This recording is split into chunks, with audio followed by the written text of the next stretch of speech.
Hello, everyone, and welcome to today's webinar presented by Gem and SmartRecruiters. My name is Natalie Grandy, and I'm a recruiter here at Gem, and I am so excited to be moderating today's webinar.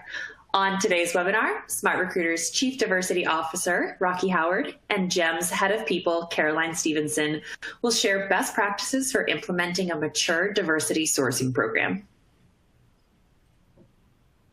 Next slide, please. Before I hand the mic over to our speakers, I want to quickly go over a few housekeeping items. First, today's webinar is being recorded and will be available on demand after the live session. We've also added some additional resources which are available through the related content section of your webinar console. There you can find the slide from today's presentations as well as ebooks on diversity hiring and a link to complete SmartRecruiters diversity hiring assessment. We'd love to hear from you during today's presentation, so if you have any questions for any of our speakers, please feel free to send it through the Ask a Question section of the webinar console. We'll be answering questions at the end of today's presentation, and I expect we'll have a lot of questions asked, and we may not have time to answer them all. If we don't get to your question during today's webinar, we'll be sure to follow up with all of you afterwards. Lastly, I encourage you to participate in the attendee chat, which you'll see just below. Share your own perspectives, your comments, and your questions, and we'll kick it off. All right, with that, I'd like to introduce our speaker for today's webinar, Rocki Howard, Chief Diversity Officer at SmartRecruiters. She's a recognized role model when it comes to creating a diverse workplace, and one of her current areas of focus is architecting a model for diversity recruitment practices. With diversity, equity, and inclusion being such an important and sought-after topic, I'm so pleased she was able to join us today and share her expertise. Welcome, Rocki. Caroline Stevenson is our head of people here at Gem. Caroline joined Gem from Dropbox, where she spent 6+ years building out engineering teams and specializing in placing executives. She started using Gem while at Dropbox, and it fundamentally changed the way she worked. As head of people, Caroline oversees the recruiting and HR teams here at Gem. Welcome, Caroline. Thanks, Nat.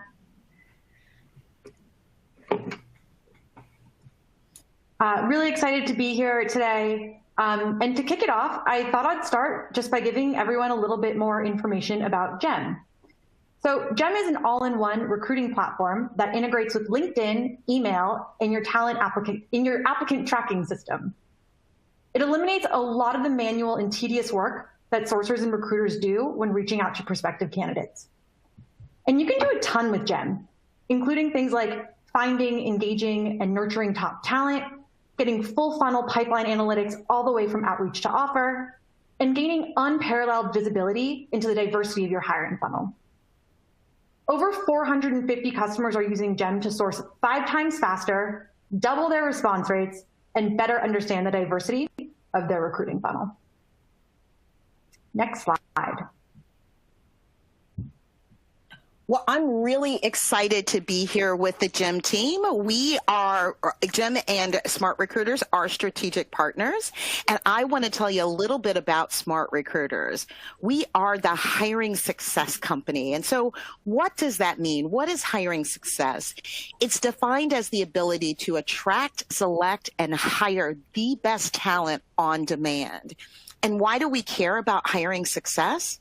Well, let me tell you guys, it started with our CEO, Jerome. And Jerome used to be a recruiter before he founded his own ATS company. Some of you guys may remember Mr. Ted. And he and our company as a whole have a vision of connecting people to jobs at scale. So whether the economy is blooming or slumping, like we might be doing a bit now, but I think we're on the verge of a bloom, there always seems to be friction between the companies that are looking to hire the right talent and the people that are looking for the right job. And Jerome wants to eliminate that friction. And that's what we're here to do. So we help our customers achieve hiring success by delivering a compelling candidate experience that attracts top-tier talent, creates an intuitive and collaborative platform that engages hiring managers to make swift and accurate decisions. And we empower our recruiters with tools that they need and love so that they can sell the vision of your company to prospective candidates. The stats that you see on the slide, they're reflective of what our customers have to say about the impact that SmartRecruiters has made for them. 166% improvement in candidate experience, more applicants because the application and recruiting process is so much easier. Hiring manager engagement, you see faster response times because the platform is so easy to use. It has everything in it. And recruiter productivity is up because it's less repetitive tasks, and we have the tools to help automate them and simplify day-to-day tasks. So if we could go to the next slide, I'm going to tell you guys a little bit about diversity hiring success.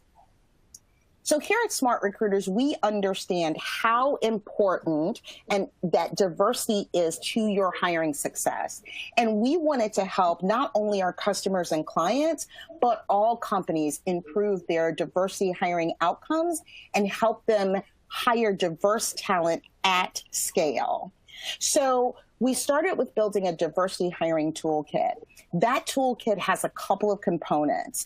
It has a diversity hiring success maturity model. It has a diversity assessment that you can take. And when you take that assessment, what you're going to get right on the left is just a little peek. You're going to get a 20-page report that will tell you this is your hiring maturity. And based on our 4 pillars of success and our standards, we're not only going to tell you where you are today, but we're going to make specific recommendations about real, tangible actions that you can take to improve your diversity hiring. If we go to the next slide, I'm going to dig in a little bit about the state of diversity hiring. So let me tell you guys this, the 4 pillars of success that we believe, help you achieve diversity hiring success are simply organizational support, diversity brand equity, fair hiring practices, and sourcing strategically. When you think about diversity brand equity, what that means is you have the ability to allow historically underrepresented candidates to see themselves working for you through various brand interactions. When you think about fair hiring practices, it's all about delivering a consistent perspective and structure to the hiring processes, ensuring that all hiring touch points are bias-free. When you think about sourcing strategically, and we're going to dig into that today, it's the ability to hire talent at scale, on time, within budget, and by proactively and strategically building a diverse talent pipeline. And organizational support, of course, is about establishing an accountability framework as it relates to specific diversity hiring goals. It's training at all levels, and it's holding leadership accountable. And we use these pillars of success, and each pillar has 3 standards that sit underneath it to be able to assess where you are in your diversity hiring success journey. And whether you're diversity talent aware and just getting started, or you're a diversity talent ally, this is always a journey. And I would tell you, it's more important to be proud of what you're doing than to be perfect. So much so, I want to share with you some statistics from the over 200 companies that have already taken the assessment. We could go to the next slide. So it may be a little bit overwhelming, depending on where you are with your journey, to think about implementing all of these 4 core pillars. So I want you to know this. At level 1 of the 200 plus companies we've taken, quite honestly, we're almost to 300. Only 14.2% of the companies are at level 1. 57.8% are at a level 2, right? That's a lot. So when you think about it, 70% of companies that have taken our assessment are really in the beginning stages of building a diversity hiring strategy that's going to equal the success that they're looking for. 22% of our companies are at level 3, and only 5.6% are at a level 4. And so today, as we continue to talk through or talk to you, we're going to give you some tips and tricks on how to move forward, especially when it comes to strategic sourcing.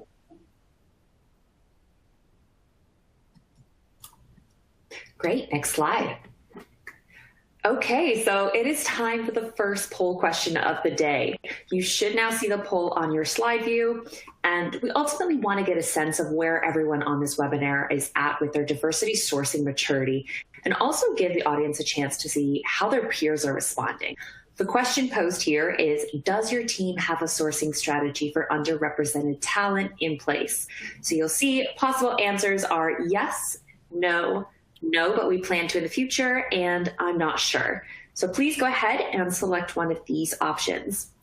There'll also be a few more polls coming, so please stay tuned. And we'll just give everyone a few minutes here. All right. I'm excited to see how everyone views this. Again, no right or wrong answers. No right or wrong. It'll also be exciting to see, does this align to what our companies are telling them they do?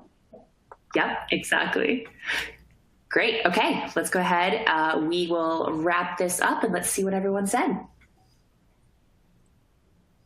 Oh, wow. Overwhelming yes there. That's great. If you have any thoughts about what has been working well, definitely feel free to use the chat box there on your right.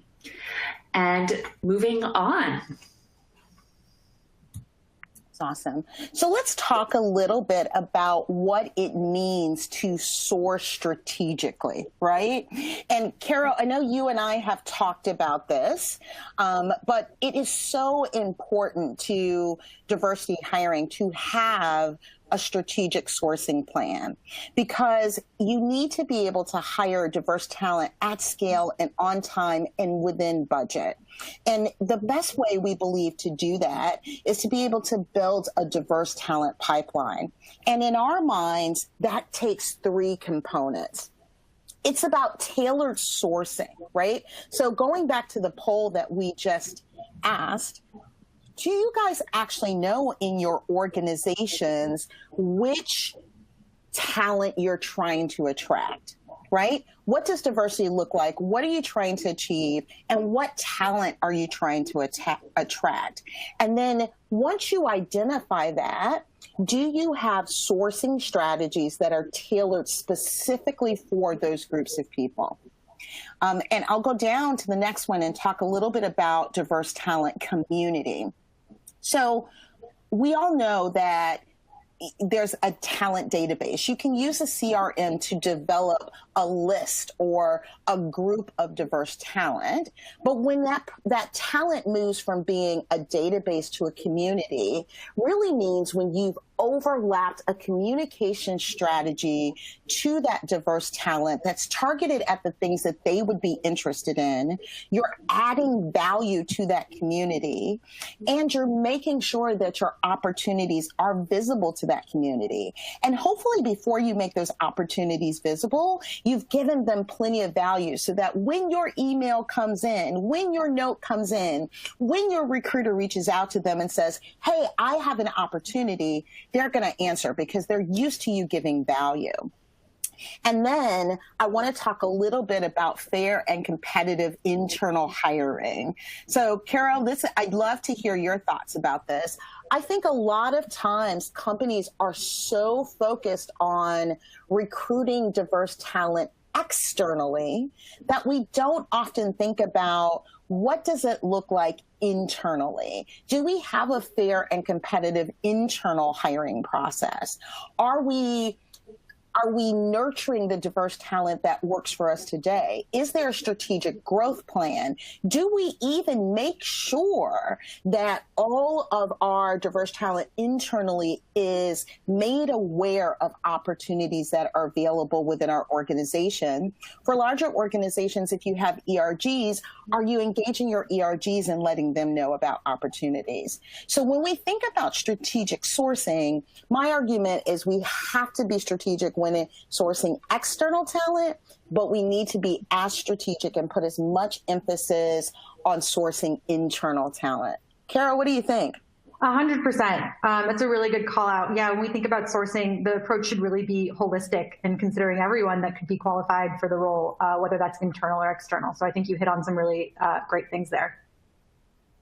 Also, actually, to touch on one of your earlier points, we're on the GEM side, we're seeing that there's just a ton of investment on sourcing for underrepresented talent. We actually did a survey recently with 500 talent acquisition professionals that mentioned that their biggest initiatives this year are strategic sourcing to add diversity to their teams. So with that survey, a couple of interesting findings I thought I'd also just chime in and share. 50% of the respondents from that 500 TA professionals described their biggest barrier to increasing diversity to be finding underrepresented candidates. And because we know sourcing is one of the most, the best ways to do this, it's probably not surprising that about 80% of respondents said that they were going to invest specifically in sourcing tools that would help them better search for talent, which was pretty cool to see. And I think lines up really closely with your assessment of kind of seeing people in the beginning phases and knowing that they need to make more investment in these areas and just starting to do so. So one interesting data point I thought I'd throw out and share here. Yeah, that's absolutely what we're seeing as well. We're seeing an increased amount of our clients coming to us asking, what are the right sources? What job boards are connected with SmartRecruiters? What sourcing options do I have, et cetera? Because at the top of our priority list is making sure that we can source. And I think it's key. I know if you can do this, if you can get a plan ahead of time that helps you understand what are you targeting to accomplish, right? Are you trying to increase hiring, female engineers by 30%, right? And we're not talking quotas, guys. We're talking about fundamentally making sure there's enough qualified talent, diverse talent at the top of your pipeline. So there's really no doubt that that diverse talent is going to come out at the other end of the pipeline, right? Yeah. But we find more and more of our clients are really focused on how we can help support them to do that. So Kara, our data is saying the same thing. Yeah, there was actually one more piece of data that I found really interesting, and I'm curious to get your thoughts on, Rocki. From this same survey, we saw that 73% of the people who responded said that they were not planning on hiring sourcers, specifically for sourcing underrepresented talent. And I think this means that for many recruiting teams, sourcing underrepresented talent is going to be a pretty shared responsibility across everyone on the team. And everyone is going to have to get involved and learn the intricacies of, learning those Booleans and really getting out there and building those diverse pipelines, which I think is really important. But it was an interesting data point for so many people who want to invest in this and then are, not specifically hiring for positions for it, which implies that everyone's going to be, everyone needs to learn to do this within their TA org. Yeah, I agree. That does line up with what we're showing as well. In fact, I don't know if we'll get to this later. I can't remember. But when we did our survey, only 27% of companies have sourcers or recruiters that are dedicated to diversity recruiting. And so our recommendation, though, is when you're talking about organizational accountability, and we all probably have some, I'd be interested to know, I believe that we all have diversity hiring as a key imperative this year, right? Which means we need to make sure that the investment that's done into diversity hiring aligns with the expectations that are supposed to come out of the other side of the pipeline. Mm-hmm. So quite frankly, if you have really big goals and that equals lots of numbers, to not have dedicated people for focus on diversity sourcing could be a miss within your organization because it means that the investment you made is not aligned with the expected outcomes. Now, there's several ways to get around that. It could be using external agencies who focus on diversity recruitment. It could be making a percentage of time of every team member to focus on diversity sourcing. But if that's the case, then we need to make sure that those people, back to organizational support, are appropriately trained to do so. Yeah, that's a great point. Cool. Cool. Should we jump into the 6 keys to success? Yeah, let's do it. All right. Next slide. And one more. Great. So I believe actually these 6 keys to success are coming out of the SmartRecruiters Diversity Hiring Assessment, and I've teamed up with Rocki to help talk through and share some of these keys with everyone here. So the first one is to restrict your initial search to underrepresented minorities. And I'll share that this has been a great strategy for us at Gem, especially when we're working on one-off or niche roles, which is basically anything that we're not hiring for in volume. So it's usually, you have 1 to maybe 2 headcount. And this works really well for us for a few reasons. First, it gives us the chance to identify and reach out to all underrepresented talent before making a hire.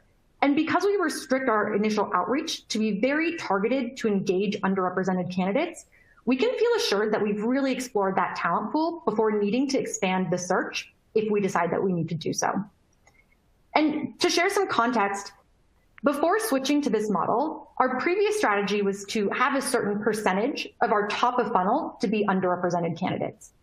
And what you may see with that model is that you may end up making a hire on a team that might not add a whole lot of diversity without talking to all the possible candidates that would have added some diversity to your team. And that for us felt like a little bit of a missed opportunity, not just for the specific moment in time, but also just in terms of wanting to continue to build relationships and really engage those underrepresented candidates over time. The other reason that I personally love this model is it's because it lets you be really thoughtful on how you're building pipelines and how you expand that search after your initial outreach to the underrepresented candidates. So, at Gem, there are so many ways that we can add diversity to our teams. And we'll typically start our searches with a very explicit focus on whatever, would add the most diversity and the most underrepresented candidates for the team or department that we're sourcing for at that time. But then when we exhaust that talent pool, we can expand the search to other groups that still might add diversity. So to share an example, maybe we start a search reaching out to candidates who we think identify as Black or Latinx. And if we get to the point where we feel like we've exhausted that talent pool and we haven't made a hire, we may decide to open up the search to women because they might not be as underrepresented as Black and Latinx folks, but they still underrepresented enough that they might add diversity to the team. And this strategy and who we are sourcing for will look different depending on the team or the department that we're sourcing for and where their greatest diversity needs lie.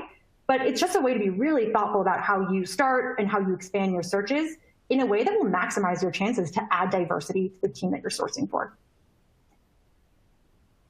Yeah, I think that's really great because what you're talking about ultimately is the difference between equality and equity, right? And using equity to level the playing fields a bit by giving a head start and a particular focus on people who have been historically underrepresented, right? Mm-hmm. Mm-hmm. And focusing on, again, the particular focus area of your organization and making sure those searches align with that. Yeah, 100%. Yeah, cool. Great. Do you want to go to the next point? Do you want to go to point number 2? Let's do it. Take it away, Rocki. Yeah. So let's talk about having a clear sourcing strategy. If we could move the slide, please. Point number 2 is all about having a clear sourcing strategy for each underrepresented group that you want to target. So going back to what I mentioned earlier, let's say hiring female engineers is critical to your organization, right? Then what you want to do, and this can't be a one and done. This shouldn't be I posted a job on a female engineer job board. I didn't get any candidates, so I'm done. This is about strategically building your pipeline because you know that's going to be a target area. So have you engaged organizations like Gem that can help you actually identify that particular talent? Have you engaged market mapping technology? Organizations like Claro Analytics, where you say, I want to hire female engineers. Where are female engineers in my particular region? Where can I attract that talent? I would also highly suggest people take advantage of remote working. One of the gifts of COVID is that we know that remote working works now. So how can we leverage remote working to expand our candidate pool to attract diverse talent, right? How are you building relationships with organizations, right? So if you want to ultimately hire, female engineers, do you have relationships with organizations where female engineers hang out at? Do you know the places? Do you know the Facebook groups? Do you know what they like on Instagram? Do you know the groups within LinkedIn? And not just dropping in and putting a job post, but really engaging in those communities and helping those communities understand as an employer what you might be able to do that's attractive, why they should come work for you ahead of time. And then going back to that CRM, do you have that particular demographic that you're looking to target carved out? Do you have comms that are very interesting to them and keep them engaged? And let me tell you, doing this can give you a critical advantage. Only 13% of our respondents have tailored and targeted sourcing strategies. Yeah, I love this, Rocki, and you hit on so many great things here. I think, frankly, I think that step one for many companies is setting goals for what you want to see and, and how you're going to measure it. But it's as you mentioned, it's so much more than that. Your strategy can really encompass the technology, how you're tracking this, how you're looking at the market, how you're thinking about location, how you're messaging, how you're engaging. It's really, I love this holistic approach that you take here. I think that's going to give you the best strategy is to really look at all these different angles. Absolutely. And to your point, don't forget your brand. That we're not going deep in diversity brand equity, but please be aware, if you're sourcing people, you want to source them to a brand that they're excited to work for. So you need to think about, if I have people that are doing this work to recruit this talent towards my organization and I get somebody excited and I point them to a website, can they see themselves reflected there? Are they excited to come to work for us? Yeah, that's great. Cool. What's on the hopper for number 3? Or no, I think are we going to number 3? Let's talk about point number 3. Number 3, I'm so curious to get your thoughts here, but I'll kick us off. So best practice number 3, considering a specific plan for leadership hires, super important. And actually going back to the survey I referenced earlier that Gem conducted, we saw that 60% of recruiters said that they're hiring at the leadership level in 2021. And hiring a diverse set of leaders is critical to building balanced and equitable teams. But your diversity strategy when it comes to hiring for leadership is going to look a little bit different than for your other roles, because hiring in leaders it has some unique challenges that goes along with it. And one of the biggest challenges in the way that leaders are often hired is opportunistic hiring. And you see this a lot at the leadership level, right? Where managers will have a referral or someone in their network who they know is, great and they're looking for jobs. And it's just very tempting to, want to bring them in, snatch them up and hire them. And when you think about it, it makes sense, right? There's always going to be an assurance when you hire someone that you've worked with before, that they do good work, et cetera. But it can really take a toll on diversity. So, our networks tend to look similar to us. And if we only look at our networks and lean on those when we're hiring, the chances are we're going to build a pretty non-diverse team, which is concerning. So I think putting in strategies into place for specific to leadership hiring and to kind of get at the opportunistic hiring thing that you see often at the leadership level is going to be really important. And Rocki, go for it. No, I was just going to say, I didn't mean to cut you off, but I couldn't agree with you more, right? And it is that point about, we love employee referrals, right? And certainly at the leadership level, it's very tempting because the stakes are high to go to referrals. And that's certainly okay.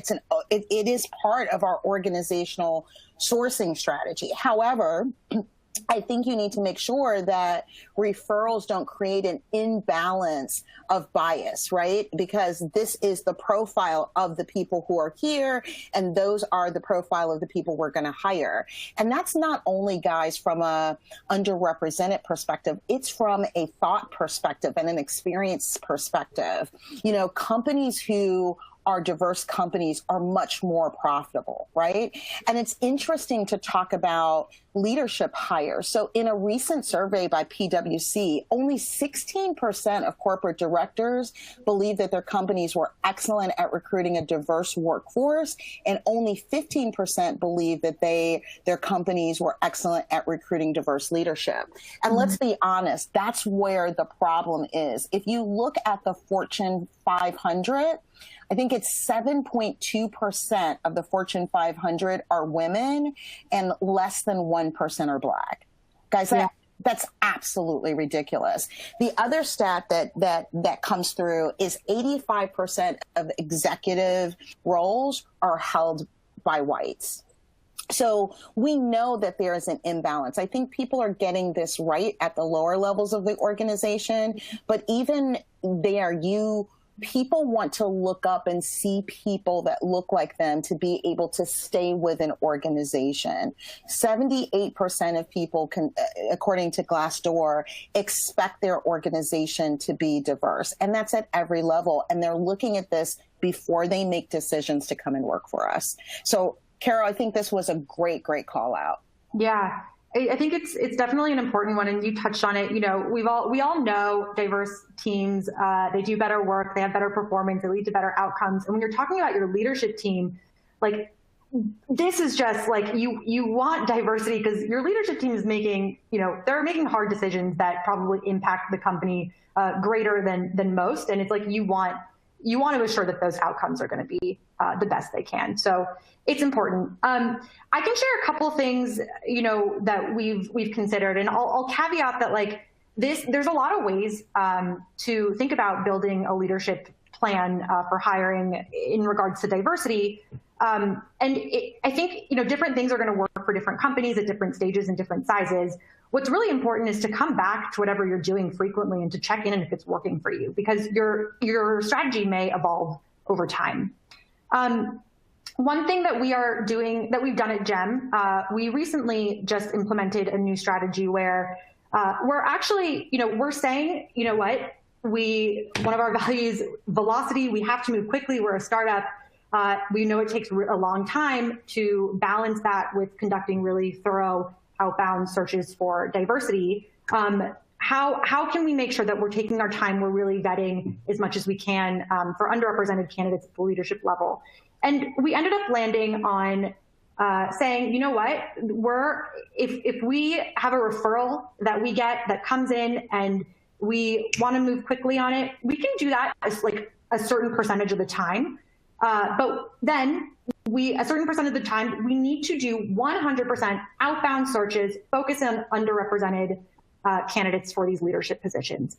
And what this has done for us is now leaders, when they have a referral come in, they have to think really hard about it. And they say, do I know that this person, is there a ton of urgency around this role? Do I know that this person's amazing? And if not, this is somewhere I should open a search. And now it's definitely stopped the bleeding a little bit with us just, going and hiring from our networks as people come in. And that's been really effective. But, other things we've played around with, some really great strategies, the Rooney Rule, right? You have to talk, which says that you have to talk to one underrepresented candidate before making an offer, or the Mansfield Rule, which says that 30% of your pipeline should be diverse. We've played around with both of these, and I'm sure our strategy will continue to evolve over time, but sharing some things that, have worked for us at Gem. And then, Rocki, thoughts on that? No, I think that's absolutely excellent. And I think I want to go back to a point that I made earlier is what are you doing with your internal talent? So, so many times we've got internal talent that's ready to step up and ready to take that next place. And they may just need some mentorship. They may need grooming. Have you given them projects to really test their knowledge and skill? Are you pulling up a seat at the table? Do you have a plan for actually developing your diverse talent internally? Have you done that exercise that we all do within our companies where we look at our high performers, and have you looked at the lens of how you're identifying high performers? If you look at your high performer pool, how diverse is it? And ask yourself some questions why and where are the gaps and where you can fill them. So, Carol, I think you're exactly on target, but I would also encourage people to not forget about your internal pipeline. 100%. That's a really good call out, and kind of goes back to the earlier point of making sure your strategy is holistic and you're looking internally as well as externally. Exactly. I think it's poll time again. I love these thoughts. Wonderful. So it is time for another poll question. You should now see another poll in the slide area. The question at hand is, does your organization have a strategy in place for recruiting leaders from underrepresented groups? Again, the possible answers are yes, no, but we have a plan to in the future, and I'm not sure. So I'll give everyone a little bit of time to go ahead and submit their answers. I'm excited to see what everyone says here. I know this is something that's really top of mind for most companies. It is, and it's top of mind for CEOs as well. I love that. I love that. All right.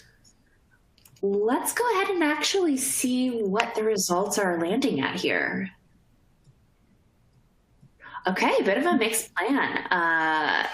I think that there's obviously a lot of really great talking points to take away from this. And Rocki, Caroline, I'm so glad that you were able to share your perspective of what have worked, and also acknowledging that this is going to be an evolving plan and an evolving solution. So excited to see what everyone has coming up here. All right, moving forward. So I started to allude to this a bit earlier. That's important to secure the right investment that aligns to your organization's diversity hiring goals. So quite frankly, what I'm finding is happening, and we're going to have an uncomfortable moment here, right? A lot of our organizational leaders, our CEOs, have gone out and made pledges to increase diversity hiring, right? And they've done that publicly. And let's hope that they've all done that with the right intent and it wasn't performative or peer pressure or PR pressure, right? We're going to assume that. The challenge then becomes that they do that above the glass ceiling and they don't understand what happens below the glass ceiling and the amount of work and effort and an investment it takes to have a diversity hiring strategy, right? You can't just put diversity in front of your current hiring or sourcing strategy, post jobs to a couple of diverse job boards and go, okay, we've got it. That's not how this works. And what was interesting about looking at our particular assessments is that 66% of our respondents said that they don't have the budget that aligns with their diversity hiring objectives. Right? So what's going to happen is that when we don't see the diverse talent, it perpetuates the narrative that, oh, well, we just couldn't find the diverse talent. It's not there. Guys, that's absolutely not true. But you do have to make multiple investments and multiple commitments to be able to recruit that talent, right? And so when I talk about the right investment that aligns with those goals. One, we talked earlier about this. Do you have the right resources to be able to do that? Are those resources trained? Are they dedicated? And trained is multiple ways of training. It's not only being trained in terms of sourcing strategies and how you find the talent, but it's being trained to remove their biases as well. Do you have the right tools? Do you have the right ATS system that will allow you to do it? Do you have a CRM? Have you invested in additional talents? Have you invested in partnerships? What are you doing internally? Do you invest your time? So if you have a underrepresented candidate that's expressed interest in an opportunity and may not quite be there, do you force your hiring managers to give them an informational interview? Do you track that in a talent pipeline somewhere? This work takes investment. It takes financial investment. It takes money investment. It takes time. It takes all of those types of investments to make sure that the teams that are actually sourcing and recruiting and hiring can meet the objectives that have been set above the glass ceiling. I love it. Again, Rocki, I'm just like loving your holistic approach. Like there's so much here to invest in. And actually, I'm going to give a big +1 to the SmartRecruiters diversity hiring assessment here, because I know I took that. I was blown away, and it really got into all the things that you could do to help with your diversity hiring goals and the investments that you can make. And like, there's just so many things, right? It really spans, and to really put an emphasis on this, it is going to take a lot of investment in different areas. And obviously you can start small and expand, but if this is a focus, it is going to take more time, more work, more money. And I think the SmartRecruiters assessment is a great place to even, wrap your head around some of those things that Rocki just touched on, because there's many different angles to this. Carol, I appreciate that. And I will tell you guys, and Carol, you can call me out if you think that I'm wrong, right? Mm-hmm. But guys, again, this is a thorough assessment that allows you to be able to objectively think about where you are today so that you can start to make improvements. And when you think about being able to have access to a maturity model, an assessment that maps you to that maturity model, and then gives you very specific steps to move forward, and steps that some of my clients have said, look, I've been able to just literally cut and paste out of my report and take that forward to say, these are the things we need to do. We are estimating that if you went to a Boston Consulting or Deloitte, et cetera, that maturity model, the whole diversity hiring toolkit, would probably cost you 20, 25 grand. Carol, do you think I'm crazy? No, not at all. It's amazing. I think that's probably on the money. And it's free to all of you guys. So I'm sure we've dropped it in the chat somewhere. If we haven't, we can get a link to you, but it's absolutely free. You don't have to be a SmartRecruiters client to take it. And we would highly suggest that you take advantage of it. +1. I know. Rocki, I'm a huge fan. I think this leads in, if we're good on this, I think this actually leads in really nicely to point number 5, yep, which is the next slide, which is investing in sourcing technology and analytics. A big part of the investment is when you're externally looking for underrepresented talent, it's going to take longer to source, right? You have to be really methodical around how you're building pipelines, and investing in technology to help with sourcing and candidate relationship management is going to be pretty critical to the efficiency of your diversity hiring program. I mentioned like building diverse pipelines takes extra time, and let's be real, most recruiting teams don't have extra time on their hands. So sourcing software that can help automate the manual tasks like, profile exporting, email finding, follow-up emails, et cetera, it's key for the efficiency that you're going to need here to do this well and to do it as quickly as possible. And then just calling out, with the sourcing software and CRM, you can better manage your team's outbound sourcing and build talent pools around criteria like geographies, right, which Rocki touched on earlier, and engage those talent pools with targeted nurture campaigns and gain robust analytics around your outbound efforts and pass-through rates for everything that you're doing. I will share that Gem actually has a diversity analytics product, which automatically attributes race and ethnicity and gives teams advanced metrics on the diversity of their entire hiring funnel. And then with the analytics, I can easily view pass-through rates by gender and by race and ethnicity, and I can identify bottlenecks and have target process improvements. You really can't improve what you can't measure. So having these reports for me is absolutely critical to make sure that we're delivering on our diversity KPIs and just making sure that we have an equitable process in place. Actually, one quick story. We have a Gem customer that has actually used data from Gem to measure and work towards their diversity hiring goals. So Twilio is a Gem customer that has pretty aggressive diversity hiring goals of 50% female identifying and 30% underrepresented groups. And using pass-through rate data from Gem, they were able to pinpoint exactly where in the funnel female identifying candidates were dropping out of their process. They were also able to see which teams were seeing the highest pass-through rates of female candidates and dig into what those teams were doing to have success and trying to replicate that success for other teams. And by using these data points, they're able to figure out what stage of the recruiting process they needed to really hone in on to get it closer to their goal of 50% female identifying employees. So pretty cool use case of how they were able to use the technology to really help them hit their DEI goals. Rocki, not sure if you have anything else you want to add there.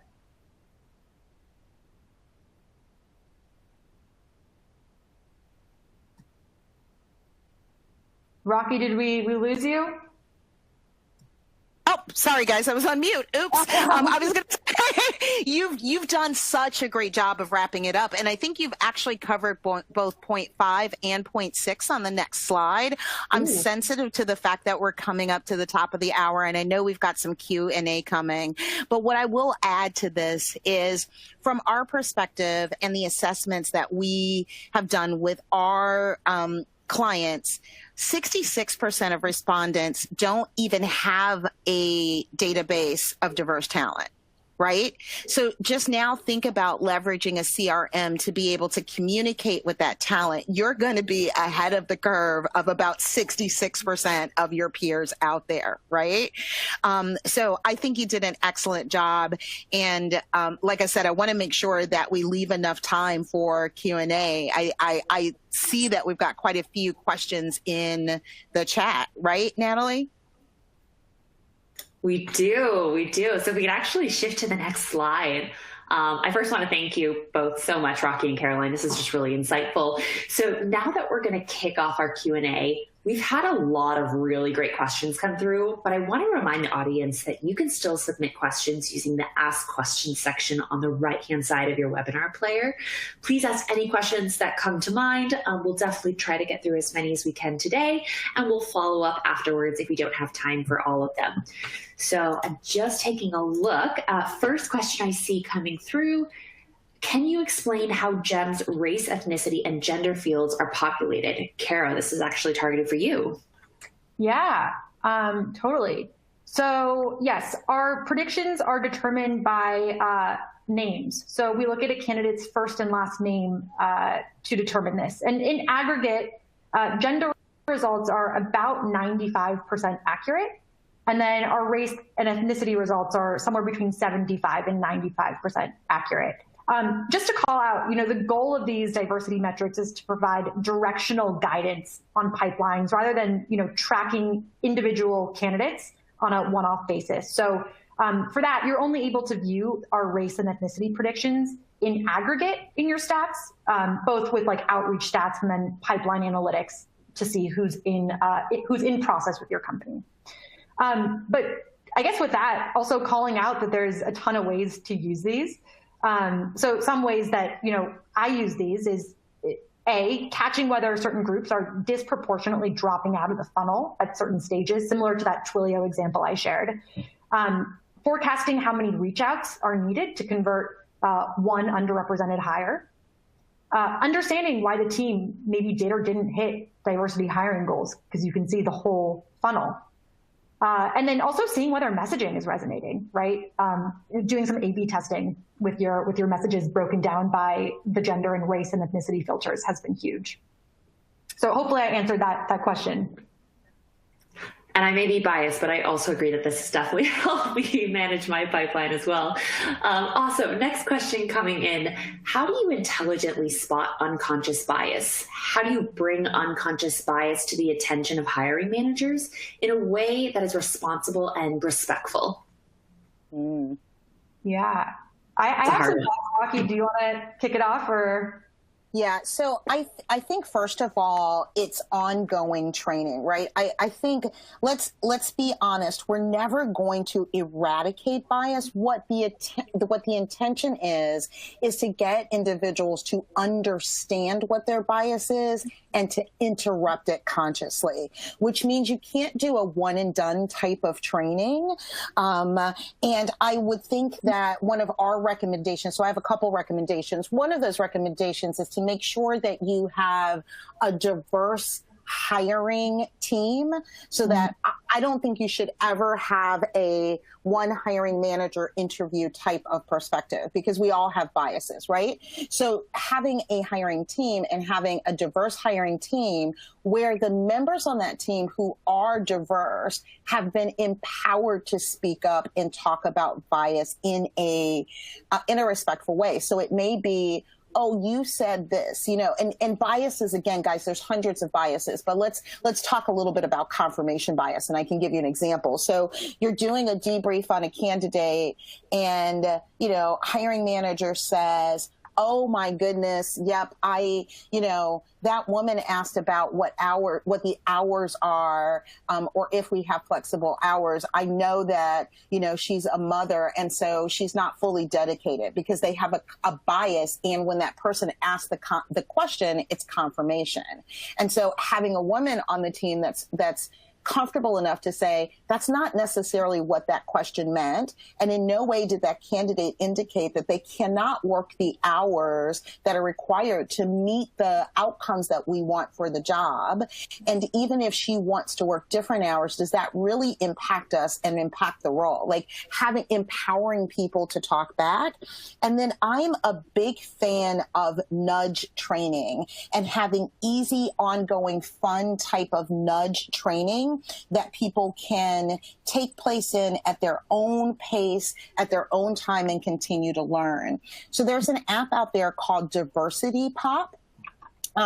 What's really cool is Diversity Pop they are veteran owned, and they do training that can sit really on a hiring manager's phone, on an organization's phone. You can buy it for one person. You can buy it for the whole organization. It's really inexpensive, and it gives them all different types of ways to learn and engage, not just on the topic of bias, but on the topic of diversity as a whole.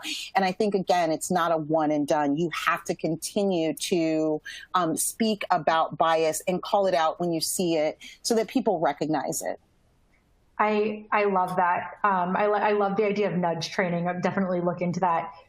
You mentioned debriefs, and that's another place where, I see bias play out. And one thing that I'll do is I will, when I see this happening, I'll call it out, and I will also encourage others is, we want facts over feelings, right? Not actually coin this term on our team, but sometimes you'll see in debrief, someone walks in and they say, that felt like it was off, or like, I didn't feel like they would be a good fit. And, everything's based on feelings. And it's like, no, like, this is why we have hiring rubrics, right? What questions did you ask? What happened in those questions? How did that line up for like the data points that we were hoping to see? And stick to those. So I think, nudging people, if you're hearing this when you're talking through candidate evaluation, to be like, okay, but let's bring it back to like what happened, right? So like, what were you responsible for evaluating for? What questions did you ask? What were the answers? And, running trainings holistically on this, but also catching it in the moment has been huge. And then the other thing I'll call out here is data, right? Numbers make it actually pretty easy to spot potential bias in your pipelines, and they can be, they're objective. So if you look at pass-through rates, for example, if you break these down by gender or race and ethnicity, maybe an example would be like you see male candidates passing through phone screens at a higher rate than female candidates. But then when female identified candidates make it to on-site stages, they're receiving offers at twice the rate, right?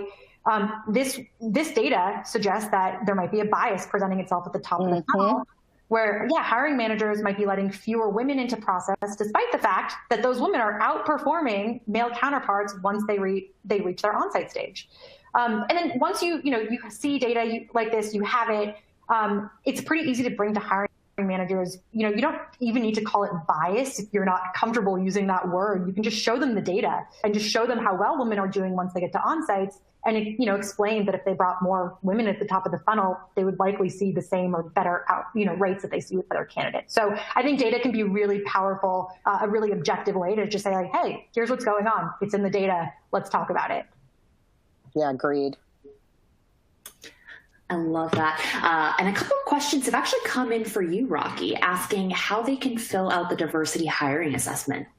Oh, well, it's really easy. So I believe that we've dropped a link in the chat. And it's really simple, guys. Go to the website. You'll put in some basic information and you will take the assessment. You'll be led right there.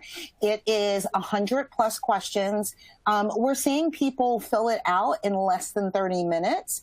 And depending on the size of the organization, you may want to engage other people to get involved in that conversation. We really recommend that typically the person who's heading up your recruiting or TA initiatives is the right person to answer it, side by side with potentially people from your heads of diversity or, working alongside with your marketing department. But in most cases, the person that owns talent acquisition can complete that, and you'll literally receive it immediately. So you'll complete the assessment, you'll get an email to download your report. And connect with me on LinkedIn, guys, if you have any more questions. I'm happy to answer them. I love it. Thanks, Rocki. So we have time for one more question, and I love this question. Do you have any tips for when you have diverse candidate pools, but your organization doesn't see diverse hires? So how do we improve that conversion percentage? That's a good one. Can I give a perspective on that? Yeah, please. I think that goes back to organizational support.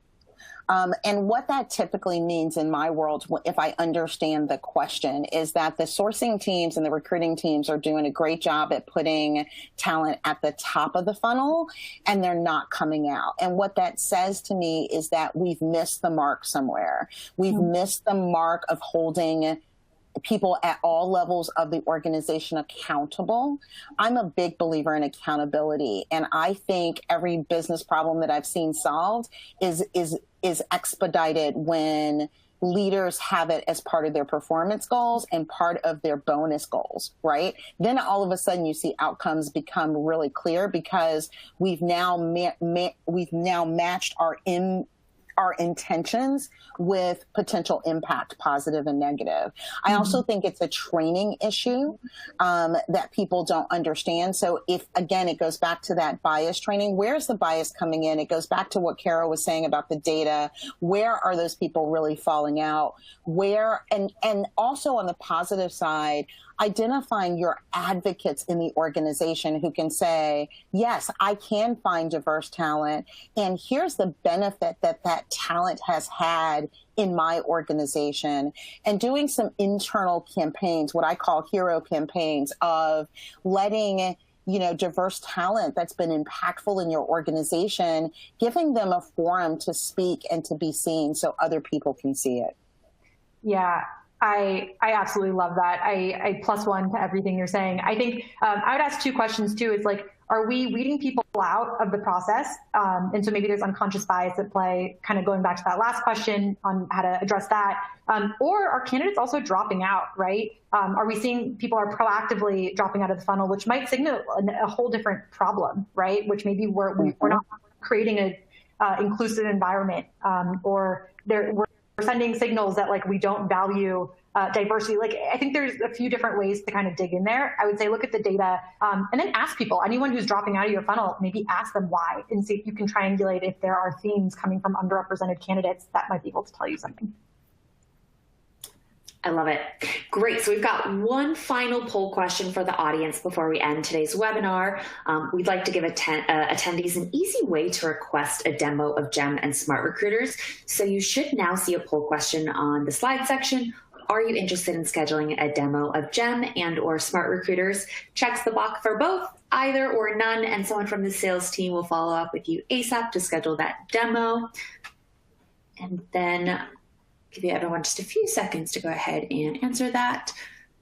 But moving on, since we are at the top of the hour, that's all we have time for today. I really want to thank Rocki and Caroline for your time, and thank you to our audience for your attention and questions. I hope everyone has a wonderful day. Goodbye, everybody. Thank you. Bye.